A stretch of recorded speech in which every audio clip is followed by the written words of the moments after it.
അല്ലടോ നിങ്ങൾ ആ ജാഫറിന്റെ ബിസിനസ്സിൽ പൈസ ഇൻവെസ്റ്റ് ചെയ്യണോ? അതെ. നിങ്ങൾക്ക് ഇപ്പൊ ലാഭം കിട്ടലുണ്ടോ? ലാഭം ഞങ്ങൾ എടുക്കലില്ല, അത് അടുത്ത ഇൻവെസ്റ്റ് ഇടാൻ പറഞ്ഞിക്ക. എന്തേ? എന്നാ പോയിട്ട് ആ കാശാണ് വാങ്ങിക്കാളി. ഓൻ പൊളിഞ്ഞൊരു ന്യൂസ് ഇങ്ങനെ കേൾക്കുന്നുണ്ട്. പൊളിയേ? എന്റെ കുറെ പരിചയക്കാരൻ നിങ്ങളെ മാതിരി ഇൻവെസ്റ്റ് ചെയ്തവര് ഇപ്പൊ ചോദിച്ചു നോക്കുമ്പോ ലാഭവും ഇല്ല മുതൽക്കായി ഇല്ല എന്നാ കേൾക്കുന്നത്. ബിസിനസിന്റെ മേഖലയിൽ ആളെ തകർക്കാനും പാര വെക്കാനൊക്കെ കുറെ ആൾക്കാരുണ്ടാവും. ഓലെ വാക്കും കേട്ട് നിങ്ങൾ ചാടി കയറി വന്നത് ശരിയായില്ല. ഒന്നുമില്ലെങ്കിലും നമ്മൾ തമ്മിലുള്ള ബന്ധങ്ങൾ ആലോചിക്കേണ്ടിയിരുന്നു. അതല്ല, പുറത്തൊക്കെ അങ്ങനെ ആൾക്കാരുടെ ഇടയിൽ ഒരു സംസാരം ഉണ്ടെന്നാ സൂചിപ്പിച്ചേ. ആൾക്കാർക്ക് എന്താ പറയാൻ പറ്റാത്തത്? ഏതായാലും നിങ്ങളത് വിശ്വസിച്ചല്ലോ. നമുക്കടിയുള്ള വിശ്വാസത്തിൽ ഒരു കരട് വീണ സ്ഥിതിക്ക് നിങ്ങളെ പൈസ ഫുള്ളായിട്ട് ഇപ്പൊ തന്നെ നിങ്ങൾ കൊണ്ടുപോയിക്കോളി. ഞാൻ ചെക്ക് ചെയ്തിരിക്കാം. ഏയ് ഞങ്ങളിപ്പോ പൈസ വാങ്ങാൻ വന്നൊന്നല്ല, അത് നിങ്ങളവിടെ വെക്കി. അല്ലാതെ വേണ്ട, പൈസ ഇവിടെ റെഡിയാണ്, നിങ്ങൾ കൊണ്ടുപോയിക്കോളി. ഹായ്, നിങ്ങളവിടെ വെക്കിയെന്ന് ഞങ്ങൾക്ക് നിങ്ങളെ വിശ്വാസമാണ്.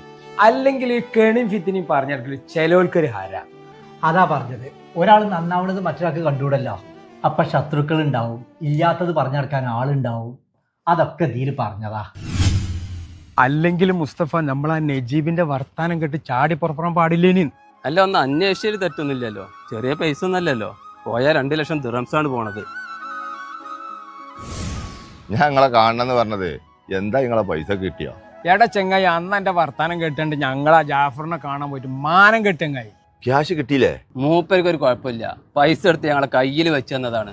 ഞങ്ങൾ വേണ്ടാറിഞ്ഞു പോന്നു. എന്നാ ആ കായ് പോയി. ഒരു മാസമായിട്ട് മൂപ്പരെ പറ്റി ഒരു വിവരവും ഇല്ല.